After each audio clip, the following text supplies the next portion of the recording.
അങ്ങനെ ഒരു 3-4 ദിവസത്തെ മുന്തു വില്ലേജിലെ താമസം കഴിഞ്ഞിട്ട് ഇന്ന് ഞങ്ങൾ അവിടുന്ന് പോകുവാണ്. രാവിലെ കുറച്ച് ലേറ്റ് ആയിട്ടാണ് എണീറ്റത്. നല്ല തണുപ്പായിരുന്നു. അങ്ങനെ ഞങ്ങളുടെ ടെന്റ് എല്ലാം പാക്ക് ചെയ്തു. ഈ ഒരു ഗ്രാമത്തിൽ നിന്ന് പോകാനായിട്ട് എനിക്ക് ഇപ്പോഴും 1% പോലും മനസ്സില്ല. പക്ഷെ 3-4 ദിവസത്തോളം കഴിഞ്ഞു വീട്ടിലേക്കൊക്കെ വിളിച്ചിട്ട് അത് ഓർത്തിട്ട് കുറച്ച് ടെൻഷൻ ഉണ്ടായിരുന്നു. ആ ഒരു ഒറ്റ കാരണത്താലാണ് തിരിച്ചു പോകാൻ തീരുമാനിച്ചത്. അപ്പോഴാണ് നമുക്കൊരു ചെറിയ വള്ളി കിട്ടിയ കാര്യം മനസ്സിലാവുന്നത്. അതായത് രാവിലെ 7 മണിക്ക് ഇവിടുന്ന് ഒരു ബസ് കാസയിലേക്ക് പോയി കഴിഞ്ഞാൽ പിന്നെ ഈ ഗ്രാമത്തിൽ നിന്ന് പുറത്തു കിടക്കാന്ന് പറയുന്നത് ഭയങ്കര പാടാണ്. പക്ഷെ എങ്ങനെയാണെങ്കിലും ഞങ്ങൾക്ക് ഇന്ന് കാസയിൽ ചെന്നേ പറ്റത്തുള്ളൂ. ഇല്ലെങ്കിൽ നെറ്റ്വർക്ക് കിട്ടുന്ന എവിടെയെങ്കിലും ചെന്നേ പറ്റുള്ളൂ. അതുകൊണ്ട് തന്നെ മുന്നോട്ട് നടക്കാൻ തീരുമാനിച്ചു. അതുപോലെ ഏതെങ്കിലും ഒരു വണ്ടി വന്നു കഴിഞ്ഞാൽ ലിഫ്റ്റ് ചോദിച്ച് പോകാന്നൊക്കെയാണ് മനസ്സിൽ. രാവിലെ തുടങ്ങിയ നടപ്പാണ്. വഴിയിലെങ്കിൽ ഒരു വണ്ടി പോയിട്ട് മനുഷ്യരെ പോലും കാണാനായിട്ടില്ല കേട്ടോ. ഉച്ചയായി നന്നായിട്ട് വിശക്കാനും തുടങ്ങി കേട്ടോ. ഇപ്പൊ തന്നെ ഞങ്ങൾ ഏകദേശം ഒരു 12 കിലോമീറ്ററിന് മേളിൽ നടന്നിട്ടുണ്ട്. ഇത് വില്ലേജിൽ നിന്ന് കാസയിലേക്ക് ഹിച്ചേക്ക് ചെയ്ത് പോയിക്കൊണ്ടിരിക്കുവാണ്.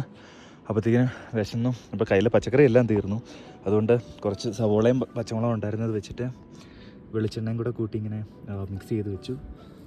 പിന്നെ കഞ്ഞിയായിട്ട് പച്ചരി ഇടുന്നു. കുറച്ച് ഗ്രീൻ ബീൻസ് ഉണ്ടായിരുന്നു കേട്ടോ, അതുകൂടി ഇട്ടിട്ടുണ്ട്. സാധനങ്ങളൊക്കെ അലമ്പായിട്ട് കിടപ്പുണ്ട്. ഇനിയിപ്പം ഫുഡൊക്കെ കഴിച്ചിട്ട് ഏതെങ്കിലും വണ്ടി വരുന്നുണ്ടെങ്കിൽ നോക്കണം.